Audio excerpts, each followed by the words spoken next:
up, pretty gang? It's your favorite nail tech Peaches, back with another video, and I'm going to show you guys how to do some aura nails without an airbrush.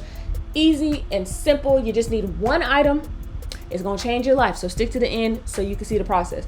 Now, if you're interested in getting this exact look, you will need a chocolatey brown acrylic. I highly recommend Chocolate Thunder by Not Polish.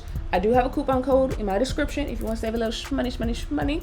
Okay, but let's get into the tutorial. So really, of course, we all know that what makes a good set is the base, no matter the design. So please, for this look, make sure that your nails are together. Make sure they are structurally sound. Make sure they are not, full of lumps and bumps, because I'm going to tell you right now, we are working with polish. And one thing about polish is it's going to show every little lumpity, dumpity, humpty, bumpity on that nail if you do not do a good job laying the base. Okay, and if that happens, the polish is not going to spread even, and we're not going to get a good aura. We're not going to get nothing of the sorts. You got it? Okay, good. So once you kind of lay that down, we're going to shape it, and of course we're going to buff the nails. I'm telling you, do not skip this step, because what we want is a nice smooth base to apply our polish over. And if we don't have that, then it's going to sink into all these nooks and crannies, and not going to give you the smoothest look possible. And for this look, we need to be smooth. So what are we using? Honey, a good old-fashioned makeup sponge. If you don't know, I've been doing nails for about 6 going on 7 years, and I'll tell you guys right now, there are some things that just never go out of style, and sometimes you need to do stuff the OG way. Okay, I'm telling you this because yes, airbrushes were a thing in the past. However, baby, this is very much an OG technique. Okay, so what you want to do is the outer rim of the sponge should be your base color, and the inner color should be the aura. Now keep in mind, these are short nails, so of course where the middle color is on the sponge is not where the middle is on the nail, but I'm just showing you guys a technique because for a longer length of nails, this is exactly how you would continuously do this method, layer after layer. Now I do want to point out to you guys, before you cure anything, please make sure there is none of this polish on the client.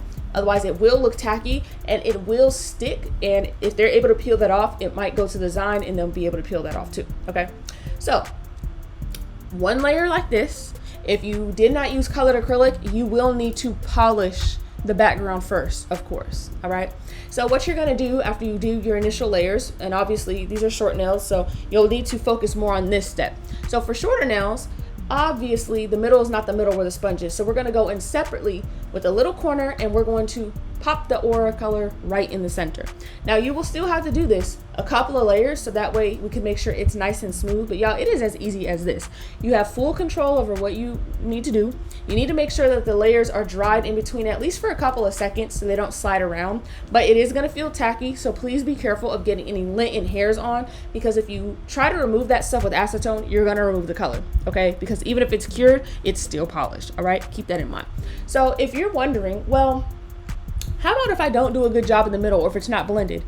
I'm gonna tell you right now, if it doesn't look blended, keep blending. I even use some of the empty parts of the sponge where there's no polish, and I will just blot over top to help blend between layers. I'm also gonna tell you guys another trick that I tell people during ombre nails is that whatever the blend looks like now, it's gonna look even better with top coat. I don't know what is the magic behind top coat, but I'm telling you, don't stress. Keep trying, of course, but don't stress. Now, if you're really concerned about your blend and you feel like, oh man, my aura is not an aura, it's blown out, take the darker color, whatever the outer color is, and go ahead with that around the corners like you saw me doing. This is all stuff that you can play with. Okay, I even thought, you know what, I feel like this could stand out a little more, so let me grab another nude color and just pop that straight in the center. And you know what, that added a little bit more depth. Now she had a picture that she showed me that was pretty much kind of like, I call this like a peanut butter aura, because it's like nude in the middle and chocolate on the outside, so it's kind of like a Reese's cup type of sort of thing.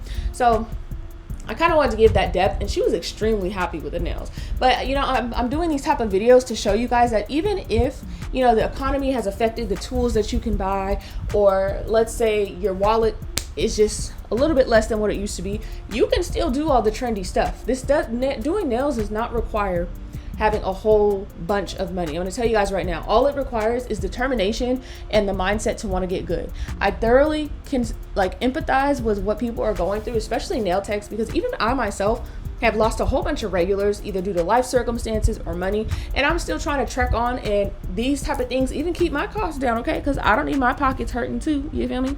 So in the end, before you fully cure everything and figure like, okay, that's it, just do one overall check between both hands, all 10 fingers, and see, is there anything I can fix? Does this look nice and blended? And I'd say this looks pretty good. I would say this is a pretty subtle aura. You can do this with any colors, but I'm very happy with how it came back. Actually, I did this like 2 weeks ago. So now looking back at it, in the moment, I kind of felt like, dang, does this pop? Is this showing up on camera?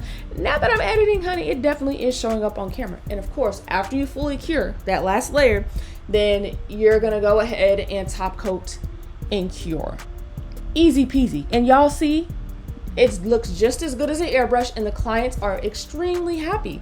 I mean, honestly, what more do you need?